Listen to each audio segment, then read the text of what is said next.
Então esteja à vontade.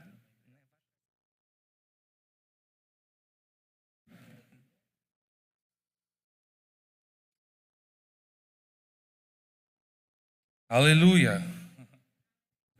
Você está aqui? Aleluia. Então, eu queria agradecer, pelo convite. Assim, para mim é de fato uma honra, um privilégio estar servindo nessa igreja aqui, nessa boa responsabilidade de estar ministrando sobre a volta de Cristo, nesse tema tão importante, tão necessário para os dias de hoje. Então, agradeço aos líderes da igreja, pastor Eduardo e Ritinha, aos todos os pastores auxiliares, os líderes e aos demais membros que estão aqui cultuando ao Senhor. Amém? Quanto mais está perto do fim, é mais necessário que a gente congregue, que a gente esteja na nossa igreja local. E um abraço e um beijo para o pessoal da minha igreja local que deve assistir depois dessa ministração. Um abraço para você. Agradecer ao pastor Rafael também, que fez essa ponte. Ele é uma bênção na nossa vida. Quantos conhecem o pastor Rafael? Então, é uma bênção sobre nós. Então, você pode fechar seus olhos? Vamos orar, entregar esse momento ao Senhor. Obrigado, Pai, por esse tempo tão maravilhoso, tão precioso de estarmos aqui, Senhor, congregando, unidos, com um espírito de unidade, Senhor, e numa expectativa, Pai, que o Senhor está breve para vir nos buscar, Pai. Obrigado, Senhor, por esse tempo tão precioso de nos voltarmos para as Tuas Escrituras e aprender mais do Senhor, mais das palavras proféticas que tem a respeito desses tempos que estamos vivendo e daquilo que ainda está por vir. Obrigado pelos olhos, e eu declaro agora pelos olhos do entendimento e do coração de cada um dos que estão aqui presentes, que sejam abertos, que sejam iluminados, para que essas verdades saltem não só para as suas mentes, mas desçam para o seu coração, e que sejam praticantes e passem a desejar ainda mais a tua volta. Nós te agradecemos em nome de Jesus, e quem crê diz... Amém. Antes de iniciar mesmo a mensagem, eu trouxe algumas indicações. Ler é bom. Diga para o seu vizinho, ler é bom. Ixi, parece que ninguém comeu cuscuz antes de vir para a igreja hoje. Vai deixar para depois, né? Mas tá bom. Primeira indicação que eu tenho é do irmão Reagan, Sinais dos Tempos. Uma bênção, é um livro, por mais que seja pequenininho, tem muita coisa boa contida dentro desse material. Tem um outro livro do pastor Marcos Honório Júnior, Maravilhosa Esperança, uma análise cronológica dos eventos dos últimos dias. Excelente também leitura. Da nossa editora, nós temos o volume 1 e 2 da Profecias dos Fins dos Tempos. Maravilhoso, esse é o volume 1. E esse aqui é o volume 2. Maravilhoso, irmãos. Esses livros devem estar nas nossas estantes, porque no momento oportuno é necessário que a gente busque eles para a gente tirar dúvidas, para a gente se alimentar, para a gente socorrer outros. Você sabia que você pode socorrer outros? Então, nessa série, eu preciso antes combinar algo com vocês. Temos muitos versículos para ler essa noite. Amém? Então, alguns eu vou ler, eu digo para você anotar, registrar. Não vou pedir para todos abrirem todos os versículos, senão vai ficar muito cansativo. Mas eu quero que você anote, e os específicos eu peço para você abrir a Bíblia comigo. Combinado? Amém. Então vamos lá. Nessa parte introdutória, eu fiquei meditando sobre esse tema, verdades incontestáveis à volta de Cristo. Uma verdade incontestável, como o pastor estava falando, é aquela verdade que não pode ser contestada. Em outras palavras, só é uma verdade incontestável aquela que passou pelo mais criterioso esforço de questionar suas afirmações. E após isso, chega-se à conclusão de que algo é certo, seguro, garantido, evidente, convincente, claro, óbvio, provado, inatacável, inegável, manifesto, palpável e patente. Eu não sei se você já entendeu onde a gente vai chegar essa noite. Eu quero que essa verdade da volta de Cristo seja tudo isso. Irmãos, nós já temos 2000 anos de história após Cristo. Muitos cientistas falsos mestres surgiram, mas estamos carregados e munidos de uma mensagem que é inatacável, que é incontestável. Cristo vai voltar. Você crê que a volta de Cristo é uma verdade incontestável? Mas sabia, irmãos, que eu fiquei parado e pensando também sobre isso. Quanto tempo? Agora é um momento de reflexão. Não aponte, não fica olhando para o seu vizinho, nem nada de cutucado agora. É só para nós agora, para cada um. Quanto tempo temos dedicado para que essa verdade seja incontestável em nosso coração? O quieto, né? Você sabia que, como cristão, não é suficiente apenas concordar que a volta de Cristo é uma verdade incontestável, mas que devemos estar apropriados dessa verdade de maneira enraizada em nosso coração. Agora eu me pergunto por quê? Por que uma verdade como essa precisa estar tão enraizada? Por que eu preciso que a volta de Cristo esteja bem enraizada no nosso coração? Não precisa abrir, mas em Hebreus capítulo 2, versículo 1 diz: por esta razão importa que nos apeguemos com mais firmeza às verdades ouvidas, para que delas, preste bem atenção nesse finalzinho, para que delas jamais nos desviemos. Sabia que se a gente não gastar tempo suficiente, investir tempo suficiente nessas verdades, pode ser que a gente se desvie delas? É muito bom concordar, dizer que é uma verdade incontestável a volta de Cristo. Mas se alguém pergunta no teu trabalho, na escola, na faculdade, me explica mais sobre a volta de Cristo. Você vai ficar gaguejando ou você vai ter segurança em responder? Você vai responder com segurança que o arrebatamento é antes ou depois da tribulação? Você vai responder com segurança quem vai passar com Jesus o reino milenar? O que vai acontecer na batalha do Armagedon? Irmãos, esse mesmo pensamento que está moendo na sua cabeça, moeu na minha, viu? E está quieto aqui, mas eu vou dando amém aqui também, viu?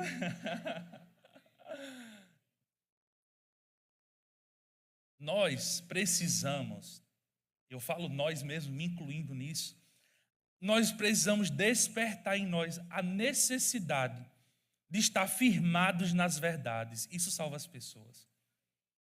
1 de Pedro, capítulo 3, versículo 15, só anota, diz o seguinte: antes, santificai a Cristo como Senhor em vosso coração. Olha que preciosidade, estando sempre preparados para responder a todo aquele que vos pediu o quê? Razão. Olha só, razão da esperança que há em vós. E eu fiz esses dias, irmãos, pensando: será que eu estou pronto para a qualquer momento responder a qualquer pessoa sobre qualquer coisa a respeito da volta de Cristo?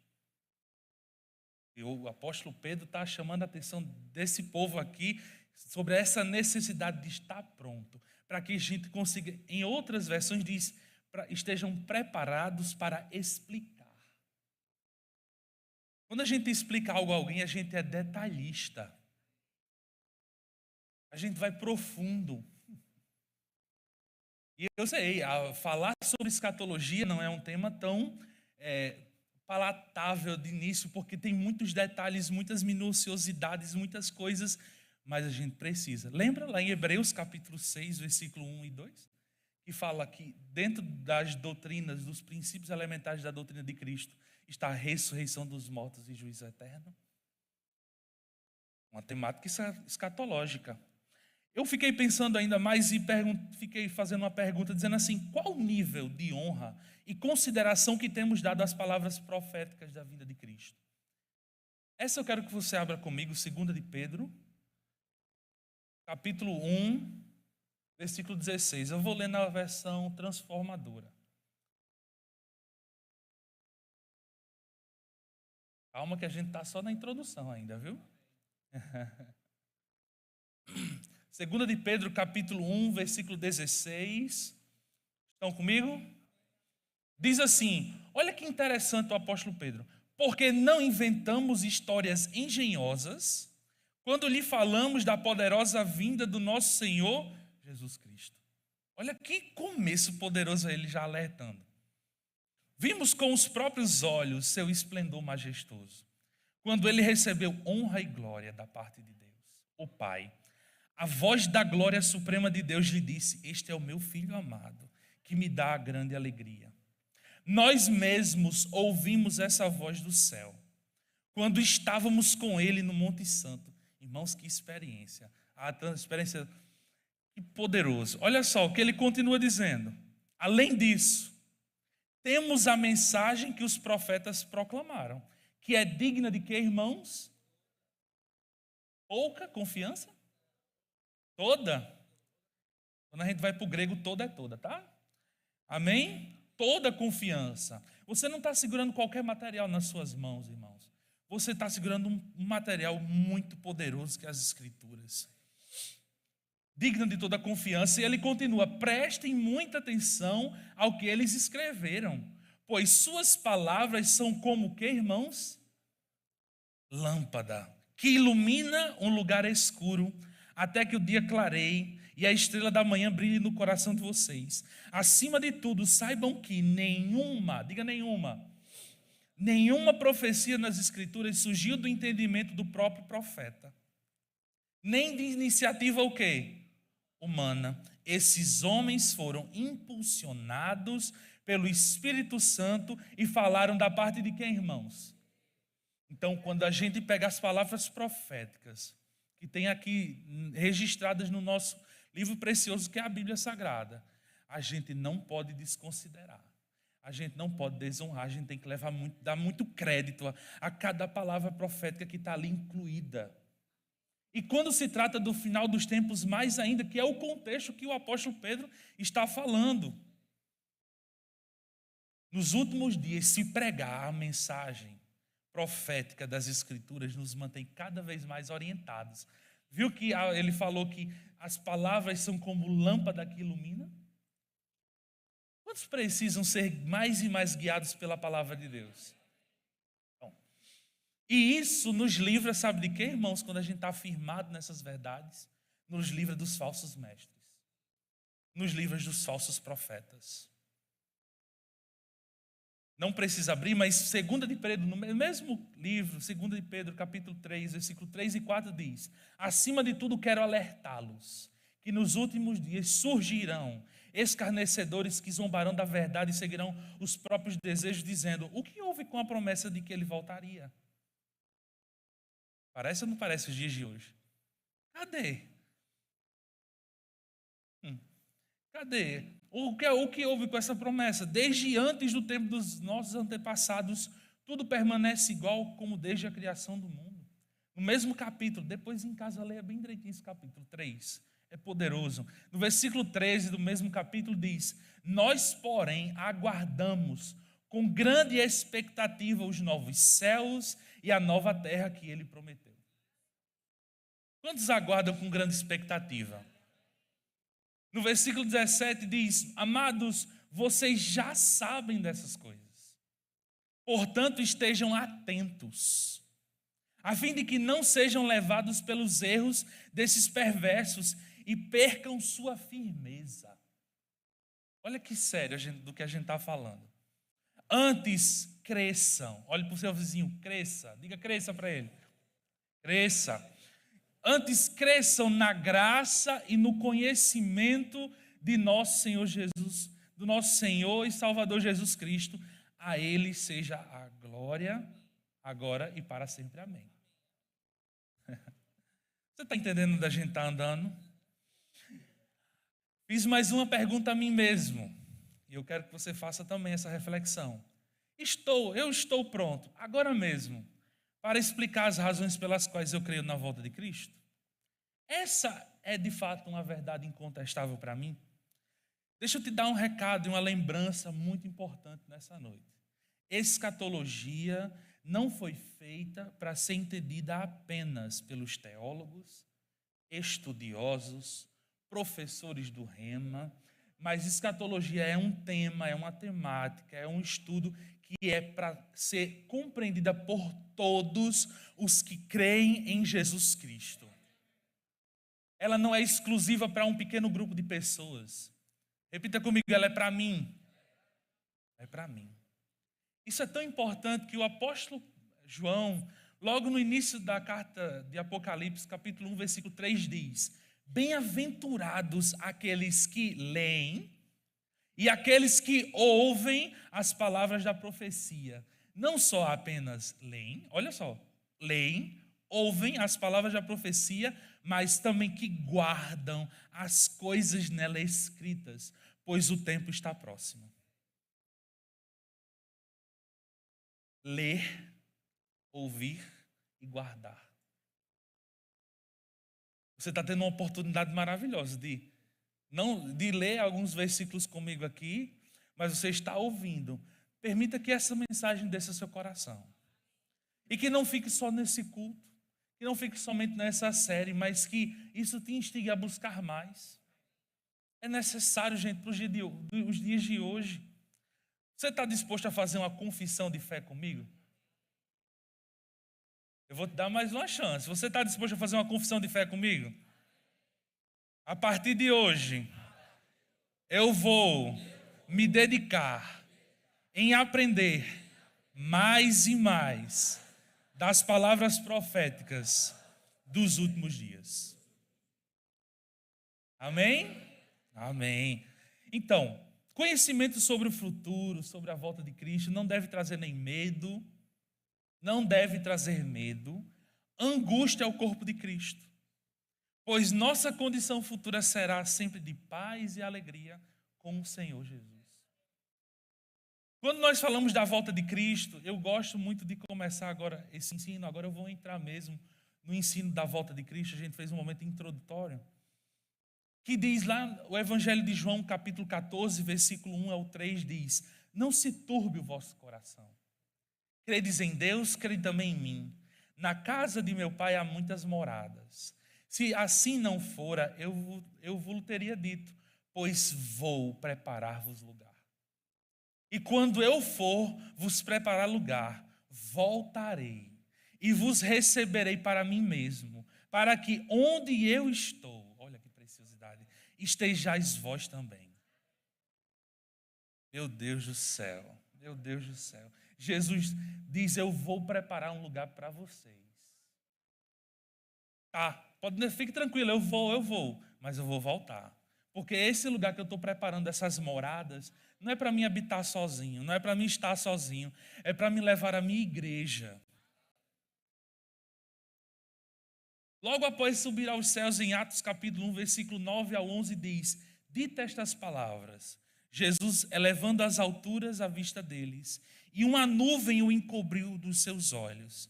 E estando eles com os olhos fitos no céu, aquele olhar fixado, vendo aquela cena maravilhosa de Jesus subindo aos céus. Enquanto Jesus subia, eis que 2 varões, vestidos de branco, se puseram ao lado deles e lhe disseram: varões galileus, por que estáis olhando para as alturas? Esse Jesus que dentre vós foi assunto ao céu, virá do modo como o vistes subir. Virá como o vistes subir. Tito capítulo 2, versículo 11 ao 14 diz: porquanto a graça de Deus se manifestou salvadora a todos os homens, educando-nos para que, renegadas a impiedade e as paixões mundanas, vivamos no presente século sensata, que mais? Sensata, eita, me perdi, justa e piedosamente, aguardando a bendita esperança e a manifestação da glória do nosso grande Deus e Salvador Cristo Jesus. A bendita esperança. Temos que fazer o quê? Aguardar. Aguardar. Quando nós estudamos sobre a volta de Cristo, esse evento tão poderoso, a gente pode dividir, a volta de Cristo, a gente pode dividi-la em 2 fases. A primeira fase, Jesus virá repentinamente para arrebatar a sua igreja, nos ares. levar todos os cristãos para a casa do seu Pai, em cumprimento daquilo que a gente acabou de ler em João. Ao término desse movimento do arrebatamento, haverá um pequeno intervalo, onde no céu a igreja vai comparecer ao tribunal de Cristo e participará das bodas do Cordeiro. Enquanto isso, na terra, vai estar acontecendo um período chamado tribulação. Tudo isso vai durar cerca de 7 anos. 7 anos. Após esses 7 anos do arrebatamento, desse início, desse intervalo, a segunda fase entra. Qual é a segunda fase? A segunda volta de Cristo. Segunda vinda de Cristo. Qual foi a primeira vinda de Cristo mesmo, gente? Quando ele veio como cordeiro. E qual é a segunda vinda? É quando ele descer com a sua igreja para a terra e dar fim à tribulação. E a gente vai entrar mais em alguns detalhes aqui essa noite sobre o arrebatamento, que é essa primeira fase. O arrebatamento é quando a igreja, o corpo de Cristo, em seu todo, olha para o seu irmão do lado, olha, ele é crente, não é não?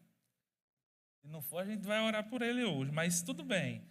Então, a igreja, o corpo de Cristo em seu todo será por ressurreição ou por uma captura, que essa captura é o arrebatamento. Uma retirada da terra antes de começar a tribulação. Essa palavra, quando a gente vai nas escrituras e encontra a palavra arrebatado, de fato significa pegar, levar pela força, arrebatar, agarrar. Eu não sei se vocês lembram daquele episódio de Filipe. Ele foi arrebatado, ele foi transportado.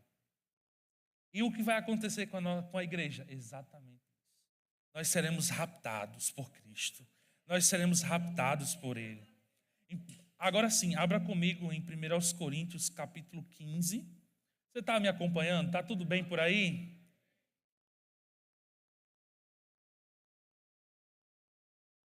Primeiro aos Coríntios capítulo 15. Versículo 50. 1 aos Coríntios, capítulo 15, versículo 50. Diz assim, pode começar? Isto afirmo, irmãos, que a carne e o sangue não podem herdar o reino de Deus, nem a corrupção herdar a incorrupção. Olha o 51. Eis que vos digo um mistério, nem todos dormiremos. Pausa. Não sei se todos sabem, essa palavra dormir significa de fato ter morrido.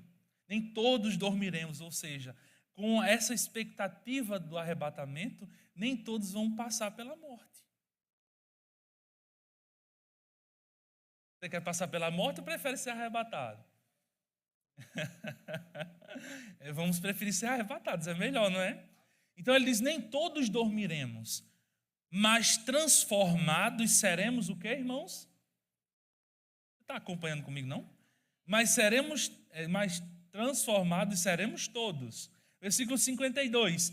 No momento, num abrir e fechar de olhos, ao ressoar da última trombeta, a trombeta soará, os mortos ressuscitarão incorruptíveis, e nós seremos o que, irmãos? Transformados. Antes de eu continuar falando qualquer coisa, se for possível, vai comigo em 1 aos Tessalonicenses, capítulo 4. Você viu que nem no que a gente acabou de ler, nem todos dormiremos, mas transformados seremos todos, num momento, num abrir e fechar de olhos, ao ressoar da trombeta, os mortos vão ressuscitar e nós seremos transformados. Agora veja que interessante que a gente vai ler agora em 1 aos Tessalonicenses, capítulo 4, a partir do versículo 13. Olha só que ensino poderoso. Estão comigo? Não queremos, porém, irmãos, que sejais o quê? Ignorantes, com respeito aos que dormem, ou seja, com respeito daqueles que já morreram, para não vos entristecerdes como os demais, que não têm o quê? Esperança. Não sei se você já participou de enterros de pessoas que não eram crentes e de pessoas que eram crentes e que tinham convicção dessas verdades. É completamente diferente. O enterro de um crente, a gente vai lá e diz, partiu, deixou o seu corpo físico, a matéria, mas agora ele está num lugar melhor, então estou de boa. Eu sei que naquele grande dia esse corpo será ressuscitado. Mas às vezes eu já participei de sepultamentos de pessoas que não eram crentes e aquele desespero total. Não é verdade? Isso é terrível. E nós somos instrumentos de Deus para alertar essas pessoas dessas verdades. Ei, não precisa ficar desesperado, não. Não precisa ficar como se não tivesse mais esperança, como se tudo tivesse acabado aqui nesse caixão. Há algo muito poderoso depois disso aqui. Versículo 14. Pois se cremos que Jesus morreu e ressuscitou, alguém crê? Você crê que Jesus morreu e ressuscitou? Amém? Então, se você crê nisso, é o que o apóstolo está dizendo. Se você crê nisso, assim também. Deus, mediante Jesus, fazer o quê? Vai fazer o quê? Trará em sua companhia os que dormem, ou os que morreram. Então, é automático, se você crê que Jesus morreu e ressuscitou, você crê também ao mesmo tempo que aqueles que morreram um dia vão ser ressuscitados. Irmãos, isso é poderoso. Lembra que Cristo é as primícias. E agora os que são de Cristo vêm na sequência. Versículo 15. Ora, ainda vos declaramos por palavra do Senhor isto, nós os vivos, os que ficarmos até a vinda do Senhor, de modo algum precederemos os que dormem. O que ele quer dizer com isso? Que primeiro serão ressuscitados aqueles que um dia dormiram, na sequência os que estiveram vivos serão arrebatados. É o que ele quer dizer. Versículo 16. Porquanto o Senhor mesmo, dada a sua palavra de ordem, ouvida a voz do arcanjo e ressoada a trombeta de Deus, descerá dos céus e os mortos em Cristo ressuscitarão primeiro. Versículo 17. Depois nós, os vivos, os que ficarmos, seremos o que, irmãos? Arrebatados juntamente com quem? Com eles. Entre nuvens, para um encontro do Senhor nos ares. E assim estaremos para sempre com o Senhor. Você nota algo muito interessante no arrebatamento, que é um encontro nos ares. Cristo não vem para a terra e arrebata a igreja. Não, não é assim. Cristo nos aguarda em um encontro nos ares. Amém? Então entenda esses estágios do arrebatamento. Primeiro o Senhor descerá com um brado, um comando que vai vir do céu, a voz de um arcanjo, um soar de uma trombeta. Depois os que morreram em Cristo serão ressuscitados. Nós, os que estivermos vivos, seremos arrebatados. E não somente isso, nós teremos nosso corpo transformado. Isso é tão precioso, não precisa abrir, mas anota essa referência. Filipenses capítulo 3, versículo 20 e 21 diz: pois a nossa pátria está nos céus, de onde também aguardamos o Salvador, o Senhor Jesus Cristo, o qual transformará o nosso corpo de humilhação para ser igual ao corpo de quê? Da sua glória.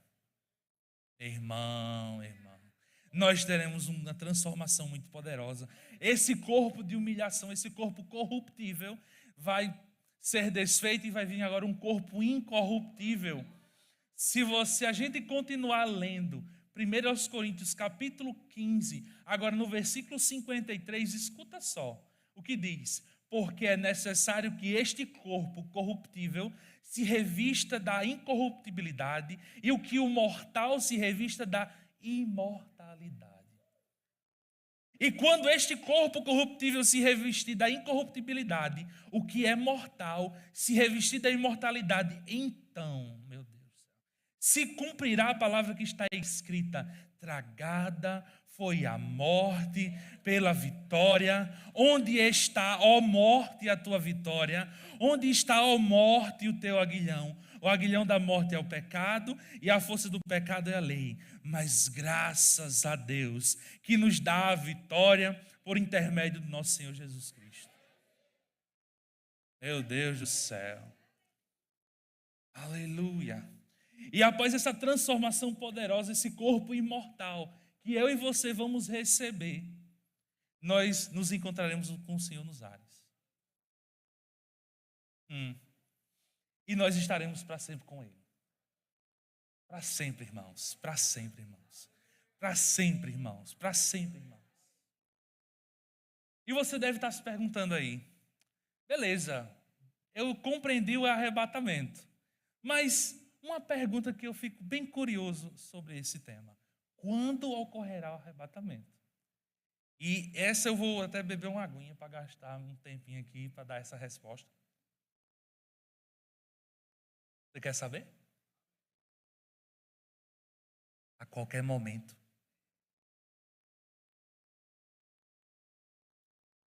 A qualquer momento. Pode ser que a gente nem termine esse culto. Não existem sinais que são necessários para que isso aconteça. Tudo está pronto. A qualquer momento, irmãos. E esse, quando a gente fala, tão simples, né? A qualquer momento é a que a gente conhece como a doutrina da iminência. Iminência é uma condição que está prestes a acontecer a qualquer momento. A igreja, a igreja tem eu vou começar de novo. A igreja tem a ordem de viver à luz da vinda iminente do Senhor para transladar a sua presença. O crente deve aguardar o próprio Senhor e não aguardar sinais que antecederiam o seu retorno. A gente não precisa estar se baseando nossa expectativa em sinais externos, não, irmãos. Não precisamos de sinais externos nenhum. Existe outro povo que precisa, mas nós não. Isso pode acontecer a qualquer momento. E eu te provo isso. Como? Através das Escrituras. Só escuta. 1 aos Coríntios, que a gente acabou de ler. Capítulo 15, versículo 52. Diz o quê? Num momento. Num abrir e fechar de olhos. É rápido, né? Um abrir e fechar de olhos. Ao ressoar da última trombeta, a trombeta soará, os mortos recitarão incorruptíveis e nós seremos transformados. Agora perceba, não sei se você percebeu ao longo desse tempo aqui que a gente está falando sobre esse assunto, como havia uma expectativa já naquela época dessa vinda repentina de Cristo. Como os apóstolos, e principalmente Paulo, ele diz, nós seremos transformados. Ele está se incluindo no pacote. A expectativa tem que ser assim, irmãos. A gente não pode deixar essas verdades sumirem do nosso coração. Tem que estar sempre borbulhando dentro de nós. Em Tiago, capítulo 5, versículos 7 ao 9, diz: sede, pois, irmãos, pacientes até a vinda do Senhor. Eis que o lavrador aguarda com paciência o precioso fruto da terra, até receber as primeiras e as últimas chuvas. Sede vós também pacientes, e fortalecei o vosso coração, pois a vinda do Senhor está próxima. Irmãos, não vos queixais uns dos outros, para não serem julgados. Eis que o juiz está às portas.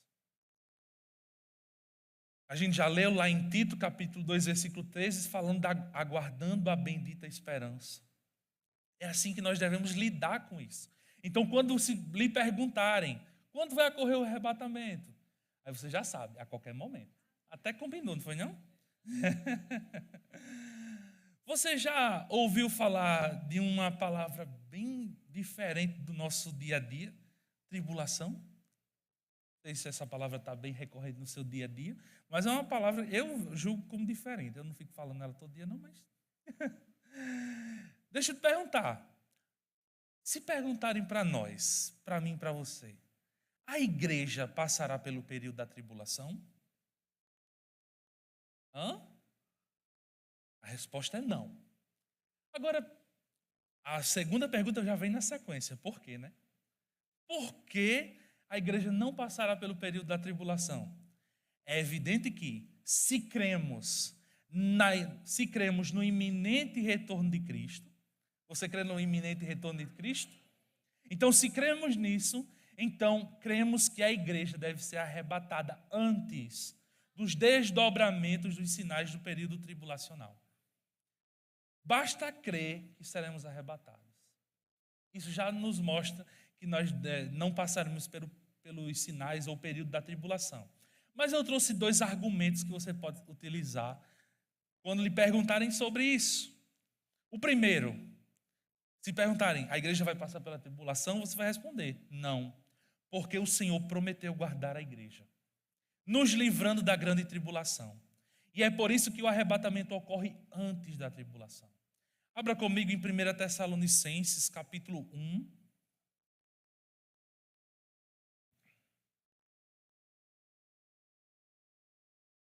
1 Tessalonicenses, capítulo 1, versículo 9 e 10. Aleluia. Está comigo? Pois eles mesmos, no tocante a nós, proclamam que repercussão teve o nosso ingresso no vosso meio. E como deixando os ídolos vos convertestes a Deus, para servirdes o Deus vivo e verdadeiro, e para aguardardes dos céus o seu, Filho, a quem ele, o que, irmãos? Ressuscitou dentre os mortos, que nos o quê? Que nos livra da ira vindoura. E quando esse termo ira está dentro desse contexto da volta de Cristo, ele está se referindo justamente ao período da tribulação. Nos livra da ira vindoura. Em 1 Tessalonicenses, no capítulo 5, lá no a partir do versículo 1, diz assim: irmãos, relativamente aos tempos e às épocas, não há necessidade que eu vos escreva, pois vós mesmos estáis inteirados com precisão de que o dia do Senhor vem como ladrão da noite. Quando andarem dizendo paz e segurança, eis que lhes sobrevirá a repentina destruição, como vêm as dores de parto, a que está para dar à luz, e de nenhum modo escaparão. Mas vós, irmãos, não estáis em trevas, para que esse dia como ladrão vos apanhe de surpresa. Porquanto vós todos sois filhos de quê, irmãos? Filhos da luz e filhos do dia. Nós não somos da noite nem das trevas. Assim, pois, não durmamos como os demais. Pelo contrário, sejamos o quê, irmãos? Vigiemos e sejamos sóbrios. É tão necessário isso. Ora, os que dormem, dormem de noite. Os que se embriagam, é de noite que se embriagam. Nós, porém, que somos do dia, sejamos sóbrios, revestindo-nos da couraça da fé e do amor, e tomando como capacete a esperança de quê? Da salvação.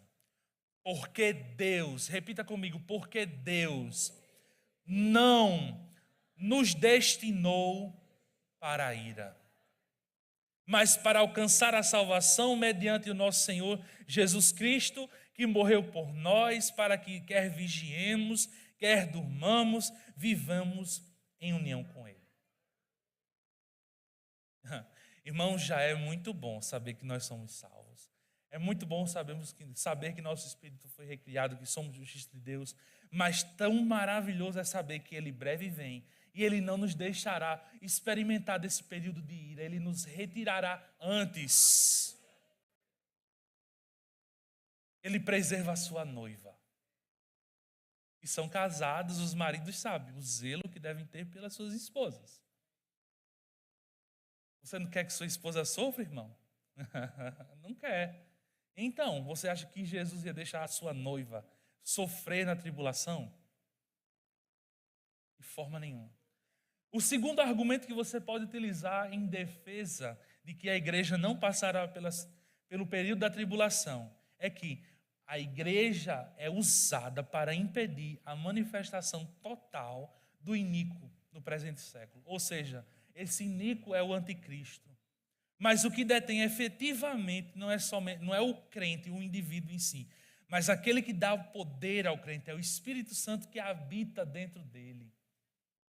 Irmãos, isso a gente vai ler junto, você lê junto comigo em 2 Tessalonicenses capítulo 2, versículo 1 ao 7. Está conseguindo me acompanhar, irmãos? Eu sei que acho que eu estou um pouquinho rápido, é porque está tranquilo? Então vamos embora. 2 Tessalonicenses capítulo 2, a partir do versículo 1. Diz assim: irmãos, no que diz respeito à vinda do nosso Senhor Jesus Cristo e à nossa reunião com Ele, olha que maravilha, e a nossa reunião com Ele, nós vos exortamos a que não vos demovais. O que essa palavra significa? Estar agitado. Que a gente não fique agitado na nossa mente, com facilidade.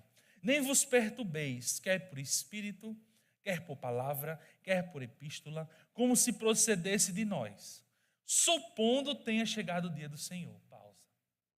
Muito importante a gente dar uma pausa aqui antes da gente continuar. Paulo aqui está corrigindo um falso ensino que tinha perturbado algumas pessoas, afirmando que o povo, que a igreja já estava vivendo o tempo da tribulação. E Paulo está corrigindo, irmãos, vocês não precisam ficar perturbados, com a sua mente inquieta, por espírito, por palavra, por... Não, se acalme. Se acalme. E ele vai explicar por quê. Versículo 3, acompanha comigo. Ninguém, de modo nenhum, essa é uma afirmação muito categórica, né? Ninguém, de modo nenhum, vos engane, porque isto não acontecerá sem que, primeiro, venha o que, irmãos? A apostasia, e seja revelado o que? O homem da iniquidade, o filho da perdição. Quando a gente vai estudando, não tenho tempo de falar os pormenores, mas quando se fala homem da iniquidade e o filho da perdição, se refere diretamente ao anticristo. Versículo 4. O qual se opõe e se levanta contra tudo o que se chama Deus, ou é objeto de culto, a ponto de assentar-se no santuário de Deus, ostentando-se como se fosse o próprio Deus. 5. Não vos recordais de que, ainda convosco, eu costumava dizer-vos estas coisas? Paulo relembrando a mente deles. Versículo 6. E agora sabeis o que o detém, para que ele seja revelado somente em ocasião própria. Com efeito, o ministério da iniquidade já opera. Opera e aguarda somente que seja afastado aquele que o agora detém. Irmãos, eu fico muito impressionado em saber o poder que está dentro de cada um de nós. O poder de ser igreja, o poder de ser corpo de Cristo.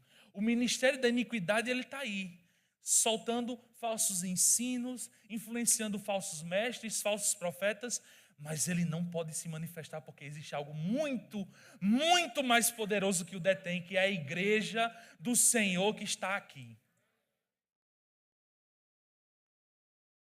Irmãos, nós somos unidos, somos mais fortes mesmo.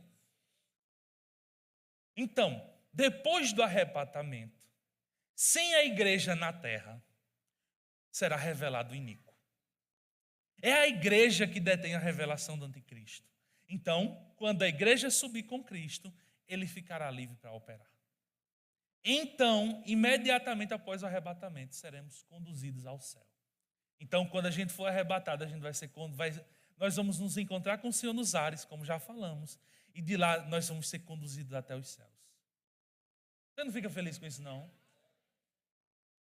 Então, vem uma próxima pergunta aí para a gente responder. O que acontecerá após o arrebatamento da igreja? O pastor Luiz passou por aqui alguns domingos passados, retrasado, né?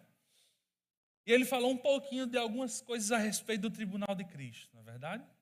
Mas eu quero tocar em alguns pontos, só para refrescar a memória e para aqueles que não estiveram vão aprender um pouquinho aqui. Então, o que acontecerá após o arrebatamento da igreja? Eu vou responder essa pergunta em dois momentos. O primeiro momento, existe algo que vai acontecer nos céus, com a igreja, mas vai acontecer outro evento na terra, que a gente vai deixar em stand-by, que a igreja não tem nada a ver. Mas vamos pegar primeiro esse momento maravilhoso. Jesus arrebata a igreja, leva ela para o céu, conduz para aquele momento maravilhoso. O que vai acontecer no céu? É uma boa pergunta, não é? Vai acontecer o tribunal de Cristo. E eu devo ficar temeroso, com medo? Será que eu vou perder minha salvação? Irmão, deixa eu te dizer uma coisa: se você foi arrebatado, é porque você foi salvo. E não vai ser no tribunal de Cristo que você vai perder sua salvação, não. Amém? 1 de Pedro, capítulo 4, versículo 17, não precisa abrir, mas diz assim: porque a ocasião de começar o juízo pela casa de Deus é chegada. Romanos capítulo 14, versículo 10 diz: Tu, porém, por que julgas teu irmão? E tu, por que desprezas o teu? Pois todos compareceremos perante o tribunal de Deus. Segundo aos Coríntios capítulo 5, versículo 10 diz: porque importa que todos nós compareçamos perante o tribunal de Cristo, para que cada um receba segundo o bem ou o mal que tiver feito por meio do corpo. O pastor explicou, essa palavra tribunal, nas Escrituras e no Novo Testamento, temos duas palavras no grego, uma criterion e a outra bema. A palavra criterion, que é uma das possíveis traduções para tribunal, de fato significa uma banca de juízes. Alguém que está ali para, de fato, te julgar pelos teus erros. Agora, essa palavra bema, essa palavra que a gente vê em 2 Coríntios capítulo 5, versículo 10, que a gente acabou de ver em Romanos 10, 14, versículo 10, que fala, todos comparecemos perante o tribunal de Deus, ou o tribunal de Cristo. Essa palavra tribunal aqui, nesses dois versículos, é a palavra bema, que significa uma plataforma elevada, onde o juiz da arena grega, é o que significava naquela época, recompensava os vencedores das competições. Era também chamada de assento de recompensa. Então Cristo vai estar chamando cada um de nós numa plataforma, como se fosse uma plataforma, e vai nos recompensar segundo as nossas obras. Você sabe que você não é salvo por meio das obras, mas porque você foi salvo, você produz boas obras. E essas boas obras vão ser recompensadas por Jesus. Inclusive se você der um copinho d'água. Tão simples, né? Mas está lá escrito. Então, já deu para compreender que esse tribunal de Cristo que nós vamos passar não se refere a um julgamento que pode resultar numa perda de salvação, mas em uma distribuição de galardões, pois os pecados de cada um de nós já foram julgados há muito tempo na cruz do Calvário. Eu não posso me deter, mas em 1 Coríntios capítulo 3, do versículo 9 ao 15, vai falar bem direitinho como vai ser provado cada uma das nossas obras. Todas as nossas obras vão ser passadas pelo fogo. Todas. O que acontecerá ainda nos céus? As bodas do Cordeiro. Diga, uau! As bodas do Cordeiro. O que é esse momento? É o fato que acontecerá lá no céu, após o julgamento do tribunal de Cristo, no qual a igreja vai ser apresentada a Cristo como a noiva. Abra sua Bíblia comigo em Apocalipse, capítulo 19. Uau, o tempo voa. E vamos fluindo aqui nessa bênção. Aleluia. Apocalipse, capítulo 19. Até aqui tudo bem, irmãos? Apocalipse capítulo 19, a partir do versículo 7 diz: alegremo-nos, exultemos e demos-lhes a glória, porque são chegadas as bodas do Cordeiro, cuja esposa a si mesma de linho finíssimo, resplandecente e puro, porque o linho finíssimo são os atos de justiça dos santos. A igreja, nós, não precisa abrir, João capítulo 3, versículo 29 diz: o que tem a noiva é o noivo. O amigo do noivo que está presente e ouve muito se regozija por causa da voz do noivo, pois esta alegria já se cumpriu em mim. Segundo aos Coríntios capítulo 11, versículo 2 diz: porque zelo por vós, com zelo de Deus, visto que vos tenho pregado para vos apresentar como virgem pura a um só esposo, que é Cristo. Em Apocalipse capítulo 22, versículo 17 diz: o Espírito e a noiva dizem vem. Aquele que ouve diga vem. Aquele que tem sede venha. E quem quiser receba de graça da água da vida. Irmãos, vai ser algo muito poderoso esse encontro da gente como noiva com Cristo naquele momento poderoso nos céus. Mas você já compreendeu o que está acontecendo no céu, não já? Tribunal e bodas. Mas talvez você se perguntou, lembra que a gente deixou em stand-by a terra?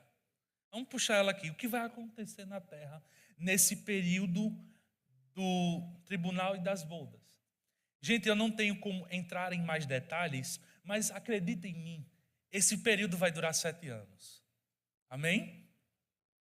Porque a tribulação é o evento que vai ocorrer na terra. Enquanto a gente vai estar desfrutando lá no céu, daquele momento do tribunal de Cristo, das bodas, gente, na terra vai estar acontecendo algo muito pesado. O que vai acontecer nesse período? Ira, julgamento, indignação, provação, problemas, destruição, escuridão, desolação, transtorno, castigo. Quer ter uma ideia? Não precisa abrir, mas lá em Sofonias capítulo 1, versículo 14 e 15 diz: está perto o grande dia do Senhor. E quando a gente estuda, acredita em mim, quando se fala o dia do Senhor, está se referindo nesse período. Está perto o grande dia do Senhor e muito se apressa. Atenção, o dia do Senhor é amargo e nele clama até o homem poderoso. Aquele dia é dia de indignação, dia de angústia, dia de alvoroço e desolação, dia de escuridade, negrume, dias de nuvens e densas trevas. Nem a sua prata, nem o seu ouro os poderão livrar no dia da indignação do Senhor.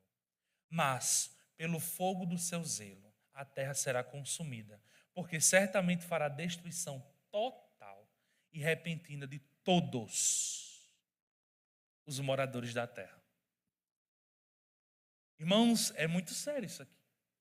E é tão sério que a gente tem que estar alerta e, ao mesmo tempo, gratos ao Senhor, porque a gente não vai passar por esse período. Alertas.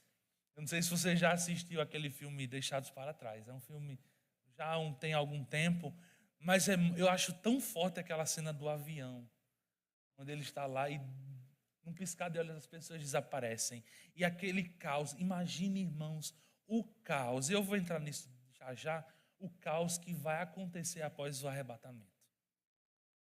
Eu vou segurar um pouquinho essa parte aqui, tá bom? Isaías capítulo 26, versículo 20 e 21, olha só o que diz, ainda sobre esse período. Vai, pois, povo meu, entra nos teus quartos e fecha tuas portas sobre ti. Esconde-te por um momento, até que passe a ira. Pois eis que o Senhor sai do seu lugar para castigar a iniquidade dos moradores da terra. A terra descobrirá o sangue que embebeu e já não encobrirá aqueles que foram mortos. Irmãos, e eu estou aqui, estou vendo bem uns 20 versículos que eu poderia ler com vocês aqui, só sobre a natureza, a característica que esse período da tribulação vai demonstrar nesse tempo. Agora calma, fica tranquilo. Com base nessas passagens, não se pode negar que esse período é particularmente a hora que a ira e o juízo de Deus caem sobre a terra. Você pode estar se perguntando quanto tempo vai durar, lembra? Os 7 anos? Mas parece que até que é pouco tempo, né? Mas, irmãos, nesses 7 anos vai ser um cenário caótico. Agora, imagina, eu vou entrar naquilo que eu queria falar. Quando milhões e milhões de cristãos desaparecerem da face da terra, o mundo caiu em estado de choque e caos, que desafia a compreensão. Esse cenário de caos, vai preparar perfeitamente o caminho para o surgimento do anticristo. Ele virá ao poder, ele vai tentar buscar a pacificação, usando diplomacia, vai fazer um pacto até com Israel, para dar um ar de paz. Nesse período, no meio de todo esse caos, vai haver, o Espírito Santo vai estar, através de 144 mil grandes evangelistas, pregando e 2 testemunhas lá em Jerusalém, tentando falar essa mensagem que Jesus está vindo, para que essas pessoas se convertam e tenham uma mudança, mas muitas delas vão experimentar o martírio. Em meio a esse caos, irmãos, Deus não nos preparou para passar por esse moído todo aqui, que é a grande tribulação. Eu queria chamar o louvor para cá. Pode subir, por favor. Já estou perto de encerrar. Então, 3 anos e meio após o início da tribulação, a meio caminho, o anticristo quebrará o pacto construindo o templo destruindo o templo construído em Jerusalém. Isso dará início à grande tribulação. Inclusive, eu não posso me deter, mas o período da tribulação é dividido em duas fases. A primeira fase é o princípio das dores. E a segunda fase é a grande tribulação. Uma tarefinha de casa bacana. Sabe qual é? A gente lê Mateus capítulo 24, o sermão profético. Jesus vai explicar bem direitinho esse período aqui, o princípio das dores e a grande tribulação. Amém? Então, isso dará início à grande tribulação, um período de sofrimento e terror, pior do que qualquer outro que a raça humana já experimentou na história. Embora a tribulação dure apenas 7 anos, as devastações desencadeadas durante esse tempo parecerão sem fim para aqueles que devem enfrentá-las. Você deve estar se perguntando, e vai acabar assim? Será que vai acabar desse jeito, nessa tortura todinha? Porque, escuta só, Mateus 24, 27. Porque assim como o relâmpago sai do Oriente e se mostra até o Ocidente, assim será, assim há de ser a vinda do Filho do Homem.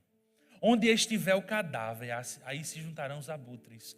Logo em seguida a tribulação daqueles dias, o sol escurecerá, a lua não dará sua claridade, as estrelas cairão do firmamento e os poderes dos céus serão abalados. Então aparecerá no céu o sinal do Filho do Homem. Todos os povos da terra se lamentarão e verão o Filho do Homem vindo sobre as nuvens do céu, com poder e muita glória. Ele enviará os seus anjos com grande clangor de trombetas, as quais reunirão os seus escolhidos dos 4 ventos, de uma a outra extremidade nos céus. Deixa eu te dizer uma boa nova, meu querido.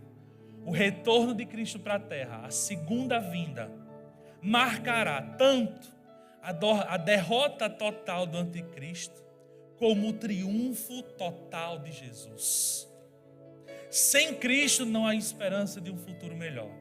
Ele é a figura central do mundo que está por vir. Isso é o seu reino e nós somos a sua noiva. Essa eu quero que você abra comigo para a gente encerrar. Apocalipse, esse é o último texto.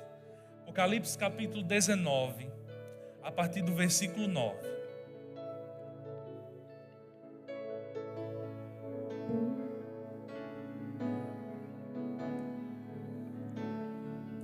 Está comigo? Versículo 9. Então me falou o anjo, escreve: bem-aventurados aqueles que são chamados à ceia das bodas do Cordeiro.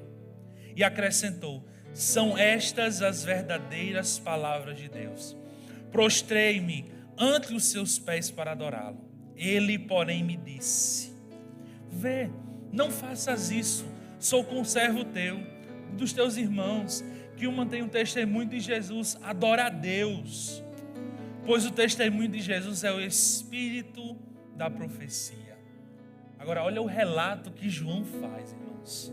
Vi o céu aberto, e eis um cavalo branco, e o seu cavaleiro se chama Fiel e Verdadeiro, e julga e peleja com justiça. Os seus olhos são chama de fogo, na sua cabeça há muitos diademas. Tem um nome escrito que ninguém conhece, senão ele mesmo. Ele está vestido com um manto tinto de sangue, e o seu nome se chama o Verbo de Deus. E seguiam-nos os exércitos que há no céu, montando cavalos brancos. Irmãos, eu quero voltar.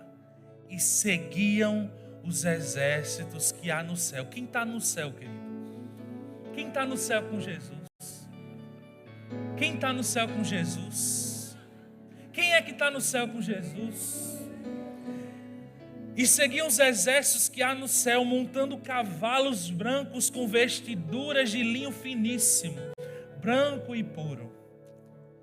Sai da sua boca uma espada afiada, para com ela ferir as nações, e ele mesmo as regerá como um cetro de ferro. e pessoalmente pisar o lagar do vinho do furor da ira do Deus Todo-Poderoso. Tem no seu manto e na sua coxa um nome escrito: Rei dos Reis e Senhor dos Senhores. Pode ficar de pé?